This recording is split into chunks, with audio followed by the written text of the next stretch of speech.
There comes a moment when you no longer ask permission to be. Not because you became cold, not because you no longer care, but because something in you finally remembers that the truth was never meant to kneel before approval.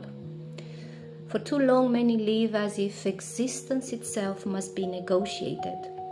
They shrink to be accepted. They explain innocent choices. They soften the truth to avoid discomfort. And little by little, they abandon the simple holiness of being what they are. But then something changes. A quiet dignity rises.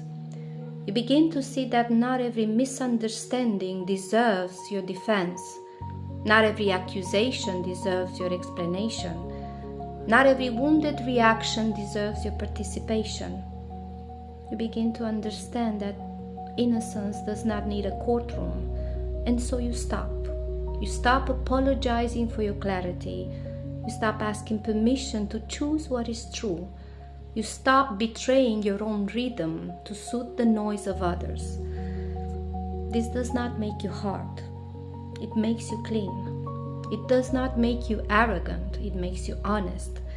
Because asking permission to be is often only fear in polite clothing.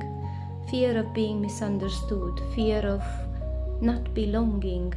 Fear of being called too much or too little. Fear of standing in a truth that others may not recognize. But beloved, you are not made to be approved into existence. You are not made to earn the right to breathe as yourself. You are here, and that is already holy. There is a great peace when you no longer ask the world to validate what your soul already knows. Some will not understand. Let them not understand. Some will project. Let them project. Some will still try to pull you back into defending, explaining, defending, proving. But once you have tasted the freedom of no longer asking permission to be, it becomes impossible to unknow it.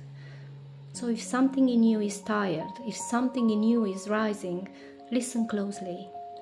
You do not need permission to leave from your own center. You do not need permission to honor your rhythm, your clarity, your innocent choices. There comes a moment when you stop asking. And in that moment, you do not lose love. You lose distortion. You do not lose belonging. You lose